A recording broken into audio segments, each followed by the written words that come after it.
Welcome to another episode of the Courageous Journey podcast. I had the pleasure to share the stage with a very powerful, inspirational, and honest person. Her name is Jasmin Mariposa, and she's a seer and a mystic. We went through uncovering titles like shame, guilt, fear, and showing up as your authentic self. We also spoke about healing from a place of love and discipline, and finding your own teacher. We had so much fun, and I hope you will have the same fun as I did. Enjoy this episode. Jasmin Mariposa, thank you so much for finding time and coming to this podcast episode, because I know we just recently met, but it's an honor to share this episode with you. And we had a short meeting last night, and as I told you, I took so many notes out of this meeting, and I was so inspired, and I almost exploded because I wanted to bring these informations out to the world. And interrupt me if I'm wrong, but you're a seer, a mystic, and you're mainly a teacher for women. Is that correct? All correct, yes. Beautiful. But that's just your titles. I would like to know who you really are. Oh, I love that. I'm so honored to be here. So excited to connect with you. So excited to chat. Yeah, our conversation yesterday was great. I mean, you said it so well yesterday. Like, the energy is just felt beyond words, right? And so, yes, hello, everyone, to those who are listening. I am Jasmin Mariposa. The titles are, I call myself the mystic, the seer, the creatrix, but my work is so much bigger than that. My work is in teaching women how to unearth their callings, reclaim their desire, and build a life grounded in purpose through the voice of the body, the soul, and the spirit guides. That is my passion. That is what lights me up. And it is what I get the honor of doing and doing every single day and spending my days doing. Just doing what I love every single day. And so my work is just an extension of my life, or my life is an extension of the work, really, because you walk the path, right? And at the moment you're talking, you're flowing. I see you're moving and you're Yeah, I'm always moving, always dancing, because I mean, yeah, it's being moved by the energy, because that's really what it is, right? It's like not even, we mentioned this yesterday, it's not even about us. It's about the energy and being a channel for it, letting it move all the way through and not getting in the way of it. It's about something greater than us. Like, we don't have to take ourselves so serious, but also also being grateful about ourselves and to serve others, and first of all to serve ourselves, because if we don't do that, how can we give? Yeah, it's a co-creation, right? And so both parties have deep importance, have a crucial role, like trusting the divine, trusting God, trusting source, trusting the guides to offer insight, and then also trusting your own vessel to be able to hold it, to be able to like create it, to be able to bring it into the world in your own unique way. You know, I see a lot of women who are on either sides of the spectrum, where they either just like go with the flow and play passenger princess in life, where they just like want God to do everything in their life and just sit back and receive whatever, because they don't trust themselves to be able to be responsible for their lives. Or on the other side of the spectrum, where a woman is really deep in control because she doesn't trust God, doesn't trust the divine, doesn't trust herself to be supported. And so it's in that middle ground that we can find ourselves, where we're in co-creation, where we trust our own holding, and we also trust the support of the divine to create something beautiful in this world, to bring the fantasy into the physicality. That is so wow. That is so fantasy. That is so beautiful what you're just explaining. But where does this come from, Jasmin? Where does this wisdom, where does this strength comes from? What is your story? Yeah, I'm sorry if I'm asking like that straight, but I'm sure so many women out there are so interested because they seeing you and they feel understood. I'm 100% sure they feel understood. And you can provide that because you embody that. But you also had to go through things to understand that or remember that and activate that again. I believe, but you will tell us. Yes, thank you for asking. I love this question because you're right. Like it's a journey. It's we a lot of people we can think that like the path is kind of like you check a box and you're done, or like you research the thing and then you've learned it forever, or like Yeah, you master life, right? And there's no mastering of life. It's just really there's being no end. here. There's There's no end. There's yeah. no end. It's the whole journey. The whole journey is the experience. But yeah, I encountered spirituality when I was like freshly 15. And I really don't even know what inspired it except for like divine inspiration because no one around me was talking about anything like this. But all of a sudden in my head, the idea just to begin looking into crystals and Mm. auras and angels emerged. And I had never heard of really any of these things. I mean, I knew about angels because I was raised Christian, but I was like, okay, let me look into it. And then when I began doing my research, it was like my whole world opened up before me. The world that I thought was just relegated to fantasy, to like fantasy Yeah. books that I loved, that I grew up reading, suddenly was a possibility? What? No one told me. And so Wow. I found myself devouring everything I could find about spirit work, about energy work, about crystals, about angels, about energy in general. And I just found myself like ravenous for it. Like I just could not get enough. Like I felt like I was being nourished for the first time. And like just after, like really, I feel like that moment was when I stopped living on autopilot and I really stepped into myself. Like when I Oh, found spirituality, it was like I was no longer just doing what everyone else was doing, but I actually felt centered in myself. And that's really what has been the core of it all. It's in listening to yourself. so you took control, kind of? I'm sorry to interrupt. Yeah, no, you're not interrupting. No worries. It's not even about yes, there's the element. What I feel what it is that I realized it wasn't about co-creation. And so I realized that I had a role to play and that there was something bigger for me. There was something that was so much bigger.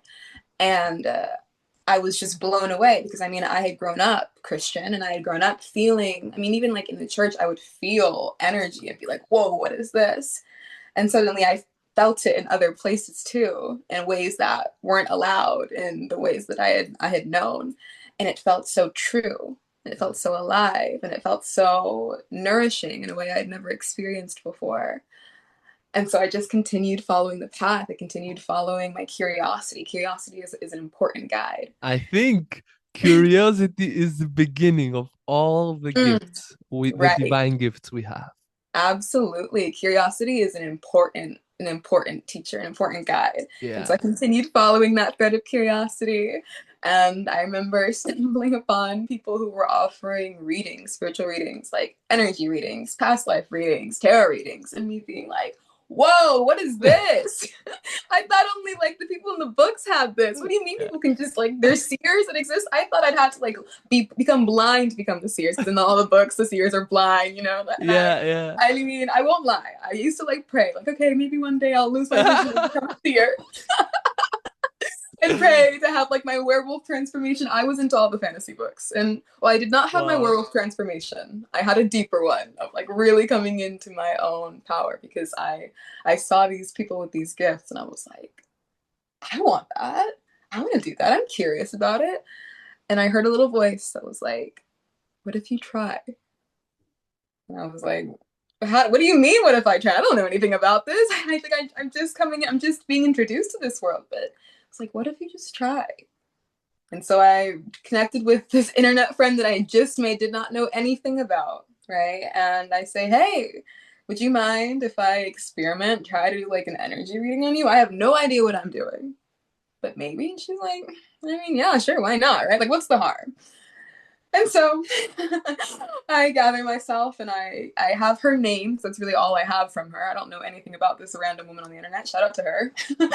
And Shout out shout to out the to her. stranger, to the first reading. Yeah, the first reading. I believe her name was Annabelle, if I recall correctly. Annabelle, if you're listening. Oh, it sounds like um, a and so I movie. gather myself. I have my name in my, and I have her name in my mind, and I close my eyes, and I'm like, I don't really know what I'm doing. Got no clue. But God, the Christian God that I mean, it's all the same energy, but the Christian God at the time, because that was what I was Let's that was where calling I was this. at. Let's call him this. That's fine. Yeah, yeah. But I was like, okay, God, give me a vision. Let me see something, please.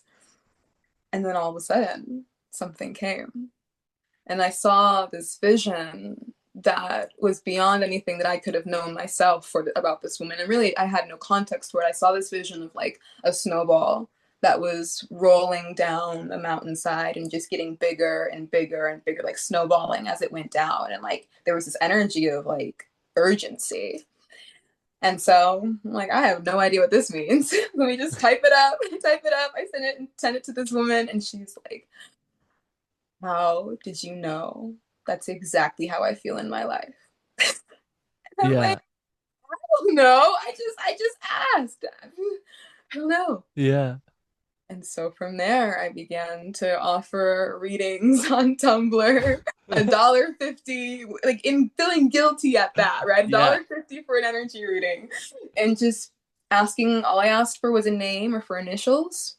And each time I just would ask for a vision. And then one would come, I type it out, send it out, and every single time the person was like, how did you know that's exactly how I've been feeling in my life? And it's not like the general platitudes, right? Of like, I'm typing for everyone, you're gonna be rich and famous one day, or Yeah. oh, Yeah. there's sorrow in your life. Like, it's not that, right? It's like very specific. I remember one time I did a reading and I included, obviously unknown to me until the woman mentioned it, but I included a specific phrase that her mother would say to her all the time. And she was like, how did you write this? Yeah. I don't know, I but I hope it resonated with you. wow. But Jasmine, let me ask you, like, when you started that, what was the role of your mind? Because the mind is always settled in this material world. So it says, what are you doing? This is fake. Or was it Mm-hmm. like that? Or was it completely silent? I love this question. Every single time I do a reading, even now, and it's been almost 8 years, there's still like it's gotten quieter lately, but there's still like a question that comes up like, what if I'm making this all up? What if I'm making this all up? Yeah. I send it out and they're like, what are you talking about? You have no idea. And it's never happened, right? Like there was a time that I did a reading and I described a person's partner perfectly, like even down to the color of their eyes. Random stranger, right? But despite having done hundreds of readings over the years, there's still that voice that's like, what if it's not that? What if you're making it all up? You know? But to me, I can either see that as like the imposter syndrome of like, oh, I'm like I can either lean into the doubt and allow that to spiral, or I can lean into the trust Faith. that because I don't know if it resonates, that's how I know I'm not just making it up about someone. Because it's not me just like assuming something. I mean, I don't when I do a reading for someone, I often haven't even seen their face before. All that I have to go on is like a name, you know, and there's not Yeah. much you can assume from a name. I mean, a little bit, I guess, Yeah. but the specifics that I go into, I don't know any of it. And I've also always felt because it started out as like me asking God, asking the divine for that insight. It's not about me. It's not about what I know about a person. It's not about the Exactly. advice that I can give. It's just about what I hear and me trusting what I hear so that I get out of the way.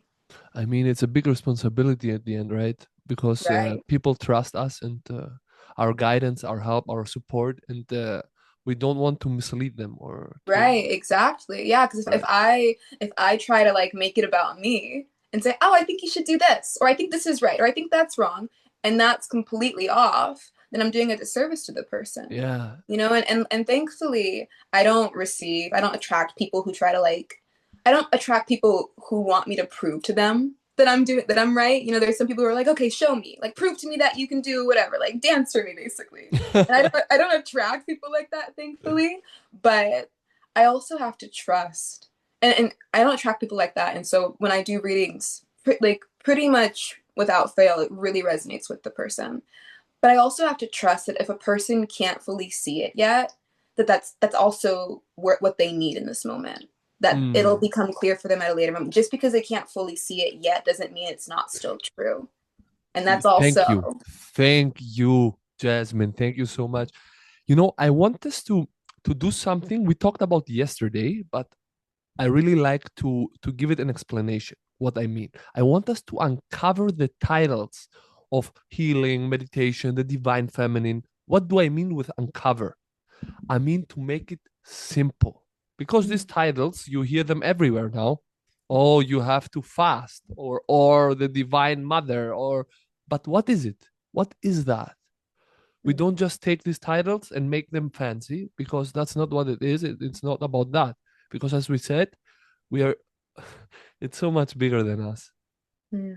It's so much bigger than us. And I think if you use it in that way, that you just want to promote, get likes, Yeah. views, money, I think now, because the time is now and the time is right, it will not work anymore, and it will go against you, because Yeah. people start waking the fuck up. And I am so glad they do.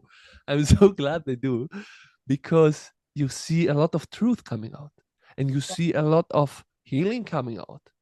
But before I go there, I wrote yesterday something out Mm. of so many thoughts. You helped me. And it was that the construct of hell would collapse if people started doing the inner work of healing, Mm. because it's based on fear, and healing is love. Fear is not the opposite of love. Fear is the separation of love. Mm. So Chills.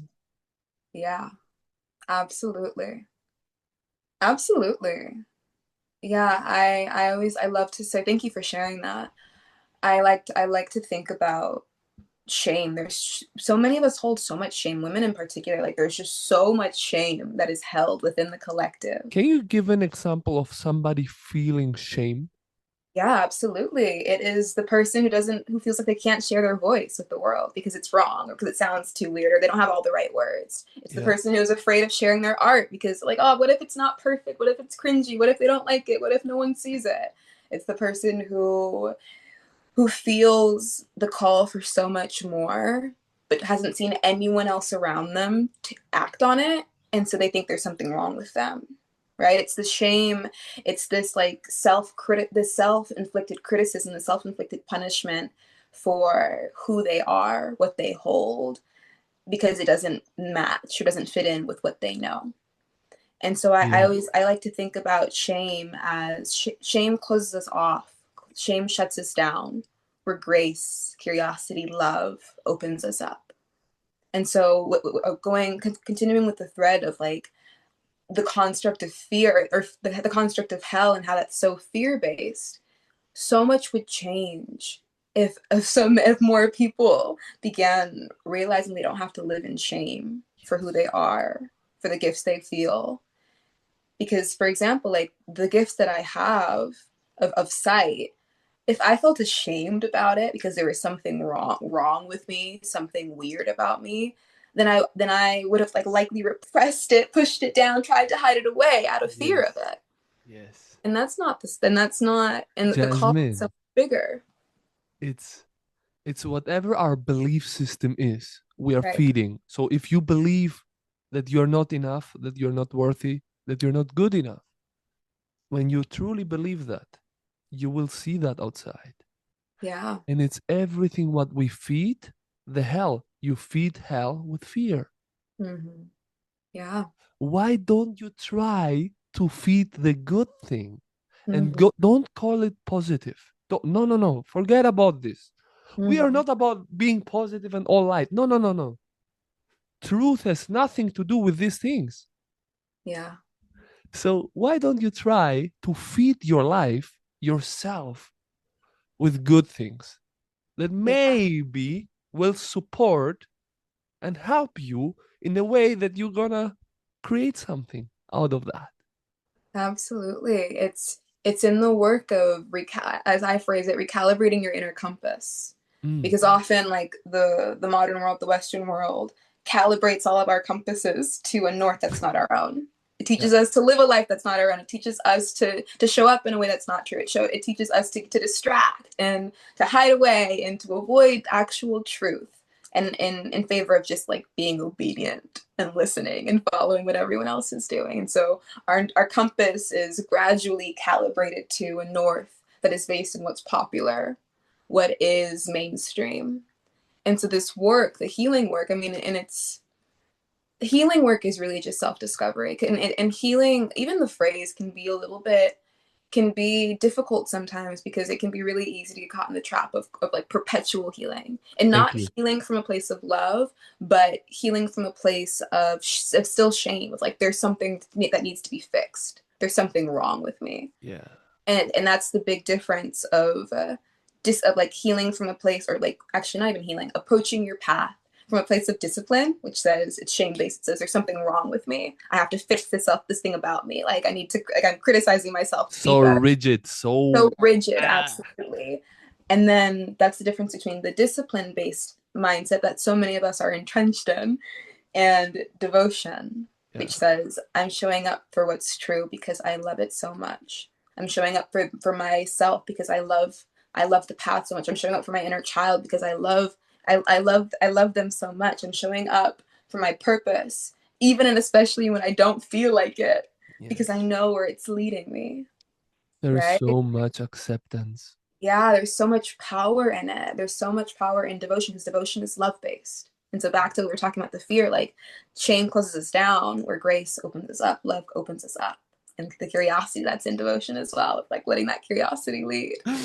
You know, Mhm. Jasmine, 5,000 years ago, people would have burned us because we we we are witches and witchers. And now people show with the finger on us because we talk about love. Yeah. As love is There's, something that is bad. But you know what? 2,000 years ago, 2,000 years ago, someone else was talking about love and truth, and he was yeah. killed, and he Yeah. was killed, and I his think name is Jesus. right, right. Yeah. I Yeah. think everyone that gets called into my orbit or someone who'd be burned at the stake. Like just like Right everyone away. right away, like that. They just like one look at me, one look at us. They're like, oh, yep, yep, Out. out, out. Next. Absolutely. I But love it's it. and that's the thing is like it's not even if we were so we this work is so it's a lot of this work is about getting out of the way of it. Like it's just not even about the like you mentioned it earlier, and I loved how you phrased it of like you can't use you can't use your purpose for clout. You can't use your purpose for like to like get stuff out of it. I mean, you can try. It'll get you so far, but it won't actually fulfill you, it won't sustain you, it won't actually create true nourishment. I was reflecting yesterday, I was thinking about this gift because I mean, I spend most of my days doing readings for people like just in service. And I the question I get occasionally, and you asked me this yesterday, you're like, because you're a seer, you probably already saw this about me, you know? And I laughed because because people can think that I'm just like snooping, right? And I think, You're and waiting. truly, You right? wait. Oh, I know Look, this guy. I'm looking, no. And I get that, I understand that question. And it's so funny to me because I think the difference for me is that I'm not actually interested in knowing things about people just to know them. For me, the actual gratification is in hearing how it lands for a person, like seeing a light spark in their eyes, and or even seeing like tears begin to form because they felt so touched by whatever came through. For me, that's what I do it for, like Yeah. really seeing the impact. And so me doing like a reading on a person in my free time just to be nosy, I don't get that. Like it's just like it I Yeah. mean, yeah, okay, it's information, but for me the actual Okay. impact. I mean, sorry, Jasmine. I mean, Yeah. you can feed your ego and be like, oh Right. yeah, I know everything, Right. or you can be really true of Yeah. service of somebody There to is a help. code of ethics. Yeah. And Yes. it's there's no rule book, right? There's no guidebook, there's no blueprint, but there is an internal code of ethics of like what's true. And again it comes back to that like recalibration of that inner compass so that you can really hear what's true and let that instinct guide you. Because otherwise it's really easy to get swept up. The world is Yeah. doing crazy things these days. You know, I The mean when is beauty. it not? But Yeah. it's The beauty important. on this is when you go to that point, you have lived hell. You know what's bad. and you don't want to go back there. You don't want to start lying to people. You don't want to misusing that. You don't want that. You want to act or speak out loud from a place of love, of Mm-hmm. truth, and you don't want to harm anybody. So Right. you choose not to go back to that, as you right now just said that it can spiral back. Yeah. And it It's is really all safe. about energy. You can use Mm-hmm. the energy in a dark way, or you can use the energy in a light way. It's up to you. Yeah. You're God. Yeah. And this path requires reverence, honestly, devotion and reverence. Where like every time I do a reading, every time I get to connect with a person, every time I have a conversation like one of these, I've had, if not thousands, right? Thousands of interactions. I've been on this path for almost a decade, right? And every single time it leaves me in awe. Every single time I do a reading, every single time I have a conversation, every single time I have an interaction, it leaves me in complete awe. And I think that is actually so deeply important, that awe, that reverence, because the moment I begin to brush it off, like yeah, whatever, that's when you start losing the sight of actually what's true. It's the moment that I start like making it about me, like, oh yes, yeah, I did it, versus whoa, look what happened. That's when that switch happens where it starts being about the wrong thing. Like Yes.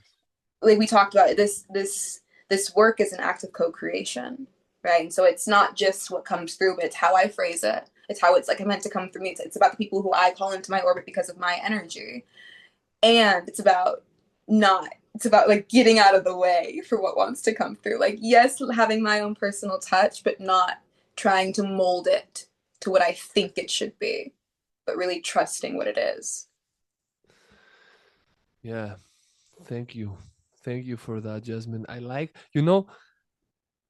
that we uncover these titles to make that simple for people to understand, because I feel like being sometimes a conduit between two worlds. Mm. To and in the reality, it's not two worlds, because It's, spirituality with human, there is no difference. yeah, it's the Everybody same. has it in. Yeah, Yes. everything is everything else, right? Yes. So I feel like being in the middle, so people don't feel like, hey, what is he talking about? Just delivering them the right perspective and giving them the right words to understand, to actually, Mhm. which is, which it is all about, is to understand themselves.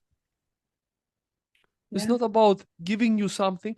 A good teacher is not if he presses his knowledge on your head, but if he shows you a door and another door and he tells you, try out, Yeah. try out. I'm here for you. I Hmm. protect you. I love you, but go experience yourself. And Yeah. of course, I give you the informations that this is more dangerous or this can be more harmful or whatever. But Yeah. go. Why not? You learn through experiences. Experience beats always knowledge Right. Right. from the books. A teacher cannot, a teacher cannot have the intention of trying to save everyone or save someone. Because like this work is not about it's about service, yes. But it's not about the self-serving of like trying to save everyone by like having them live your way. It's about like you said, showing where the doors are, and perhaps and like showing where the doors are, and then telling them that they actually hold the key already. Not trying to like shove the key in the door yourself and open it and push them through. It's not that, right? It's like I know where Yeah. the doors are, and so I can tell you, okay, this is a door that I've been through. This is a door that I've seen. You get to figure out which one works for you because you have the key. I don't know. I don't know. This is your life, not mine. But here's the door that I've been through. And I mean, if you're called into my space, it's because there's something to be seen between us. There's some sort of connection. So there's something that resonates for you. But you have the key, not me. So I'm not Yeah. going to push you through it. I'm not going to push you through the door myself. It's not my business. It's not my responsibility. Like, that's your life. I'm not trying to, you don't want me to live your life for you. Ex- Thank you. And it's that brings me to the next point, because it's not about becoming someone else. It's Yeah. not.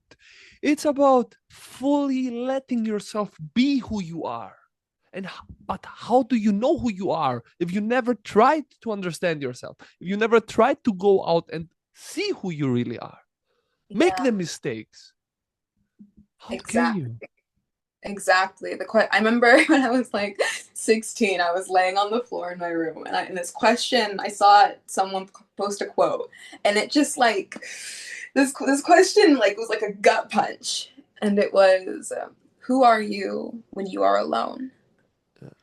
And I had to just like sit with that and be like, I have no idea. I'm so used to, okay, I'm a friend to this person. I'm a daughter. I'm a sister. I'm this. I'm that.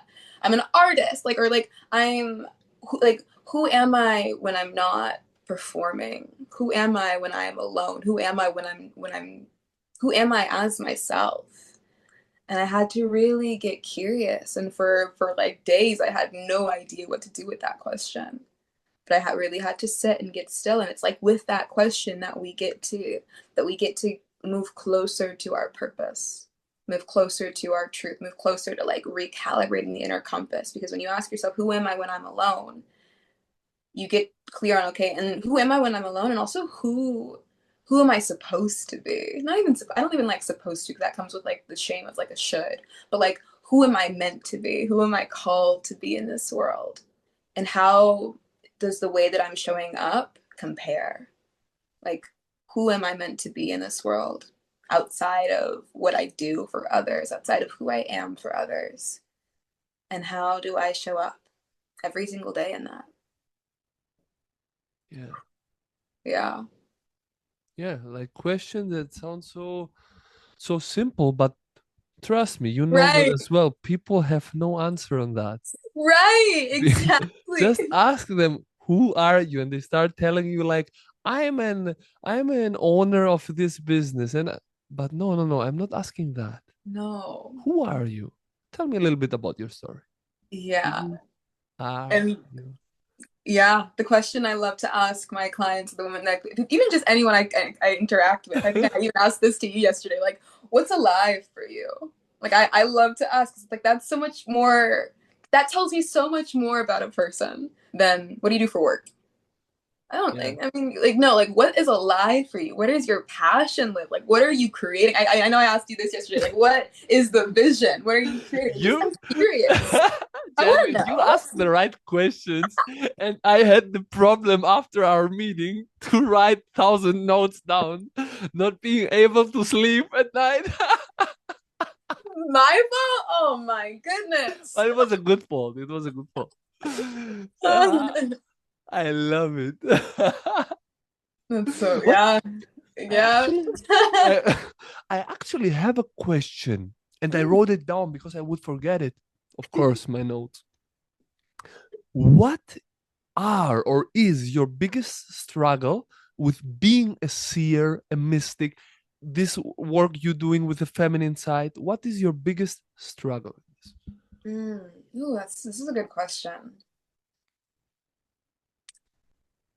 I'd say the biggest struggle is realizing that you can't be in your own blind spot, and that you need other people to be able to be in your blind spots, like other teachers, other mentors, other guides, and that you can't do it by yourself. Just because you can see certain things does not mean you can see the whole picture. Hmm.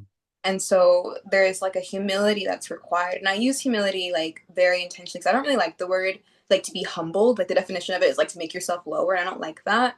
But it does require a level of like humility to say, yeah, I have this sight, and there are still things that I can't see for myself, the things that I'm not supposed to see for myself. And that's why I need my own teachers, my own mentors, my own guides that I'm like consistently calling upon.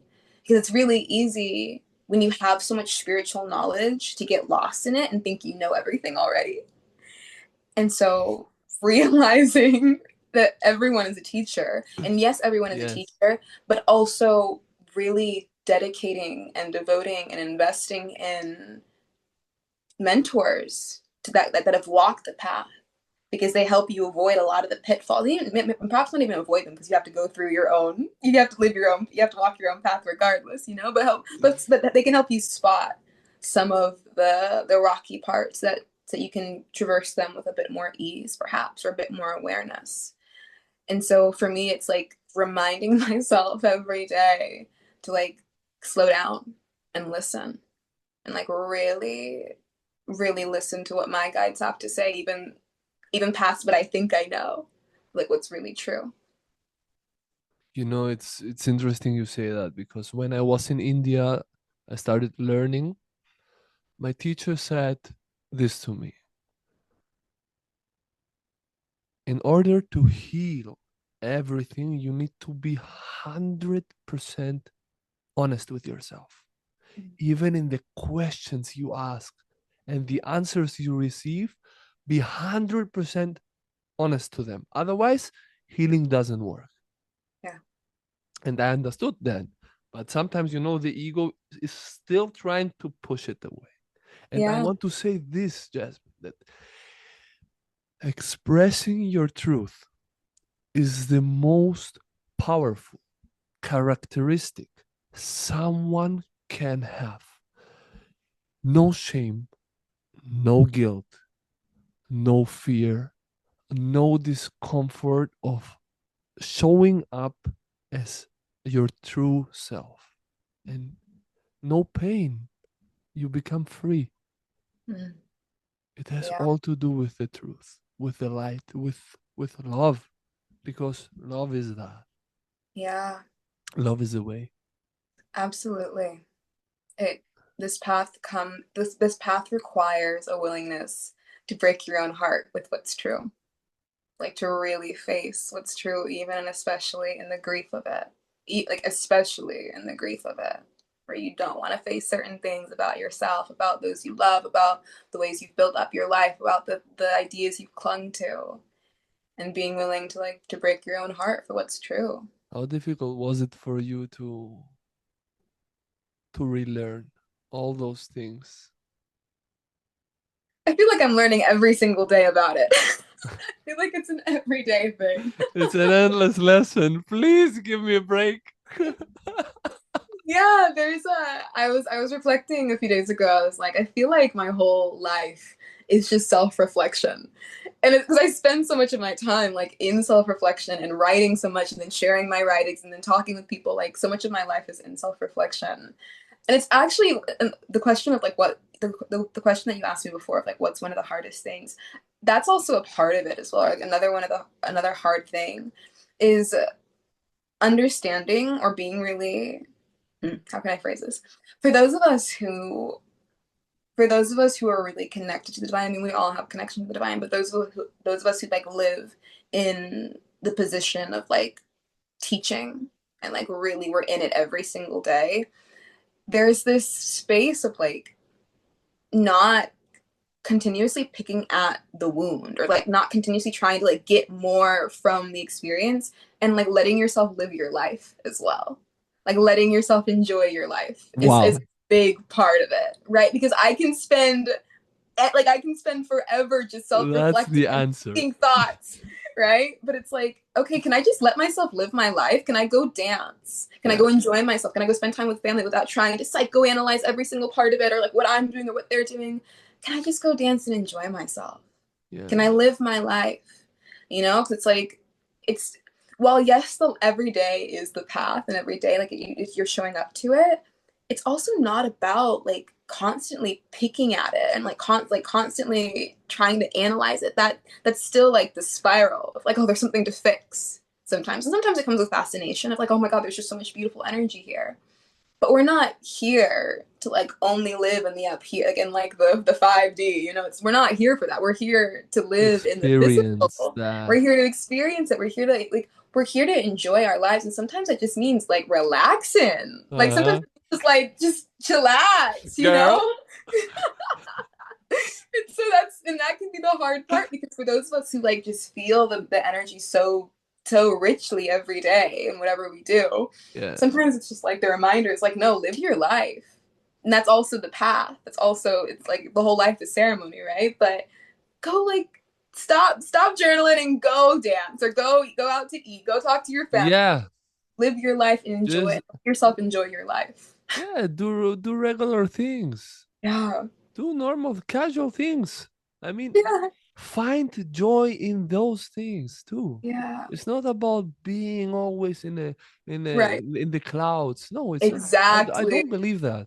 Like I had both experiences where I tried, but I failed.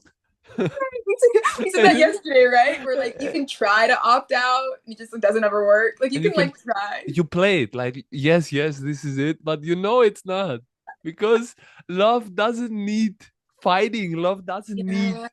you know, Mm-hmm. these constant states, joyful, present. Like you don't need to meditate. You can go for a coffee. You can go Right. for a drink with your friends. Yeah. And being present with the talk, with the laugh you share, with the hugs you do, Mm-hmm. with Yeah.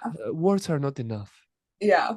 I Words hear are not you. enough. I feel it. Absolutely. It's like how, okay, great. You've been in your little cave meditating 23 hours a day. In a But like, cave. but in a cave, right? And like somewhere, in the middle of nowhere. But can you have a regular conversation with a regular person Yeah. without judging them? Or with an Like, AI robot. Can you? can you live in this world without collapsing, without spiraling? It's like you can do all of the healing work on your own, but unless that work is actually supporting you and enriching your life of like living your life and interacting with people from a place of love, what's the point? Yeah, Because that's the thing that there's a lot of people. I mean, it's really easy to get swept up. I know it's really easy to get swept up it is. in spirituality, in the superiority complex that comes with it, and the superiority complex and the savior complex of like, I'm better than you because I have this information and I'm going to save you because you don't know any better. And that kind of makes people like miserable to be around. Like, no one wants to be around someone that's like constantly like, Yeah. and so I mean, how if you are in this spiral, okay, for a while. I mean, because this is also an experience, it's an right? experience. No, I mean, yeah, it's everyone needs to have their It's experience, but funny that's now because we are talking, we had that experience, so we know right, now. right, yeah. But it's like the experience is important, of course, right? And the question that you get to ask yourself every day is like, how is this bringing me closer to love? And if your spiritual practice is just making you more cynical towards the world, more hateful, more negative, more pessimistic, more nihilistic towards the world, it's not the spot. It's not, yeah, Not yeah, it. yeah, yeah, yeah. Wow. Thank you, Jasmine. Thank you so much. I actually wanted to ask you also, like, what are your lessons for 2024? Ooh, what are my lessons for 2024? Or your lesson? Like mine was definitely learning how to say no. This was a Mm, this was such a beautiful thing, and how important human connections are, such as having a great friend or even family connection. Of course, everything begins in us, but still, that was my learning. How important those people are around you, yeah. and you can reflect through them as well, like a lot, Mm, if you absolutely. understand. Absolutely. It's been beautiful. Like following that thread, it's been beautiful I spent a lot of time with family this year and to get to connect with my mother and notice where there are such clear parallels, like lessons that she's learning and lessons that I'm learning, and just like seeing how powerful our paths overlap and mirror each other, but in our own unique ways. Those are powerful lessons. Yes, lessons of connection, lessons of saying no, crucial, right? And it's one of those things you have to learn And and practice. when you learn that, Jasmine, you wait for the next no to be said. Like, come ask me something. It's Yeah, so yeah. Um, uh, I feel the lesson that I have learned this year is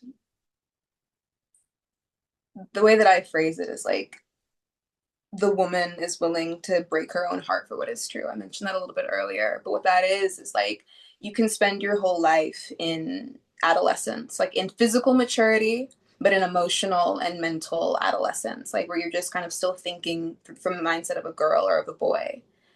And the adolescent will spiral. The adolescent will be victimized by everything. The adolescent will cling to what she is desperate for, because like the adolescent feels like that is all that they have, or that they're nothing without it. It's like based on a wound. And so the adult, the woman, the man, like the matured version must be willing to break their own heart for what is true, meaning be willing to lose things that they really loved, or say no and when they wish they could say yes, or go right when everyone they love is going left. It's like the willingness to break your own heart for what is true, because even and especially when no one else sees it, when no one else hears the call, like being willing to dance because you hear the music even when everyone else is standing still. But that's really been the lesson this year of like noticing the spots where the child, the adolescent will want to cling, and having to bring in the resource from like the adult, from like from source, from God, from like the one that can actually hold it, and being willing and devoted to making the hard decisions because you know where they'll lead you. That's been the biggest lesson for me this year, being willing to break my own heart for what's true. Oh, that was a that was a big lesson. Oh my A goodness! big Like, lesson, lots of tears with that lesson, a lots lot of of grief with that lesson. Yeah, I can imagine. But yeah, it it's brought you been where you big. are, and it brought you to somebody you want to be, probably. Absolutely, yeah. It's realizing that the child, and the way that the child does not, the diet of the child can't sustain the appetite of the adult.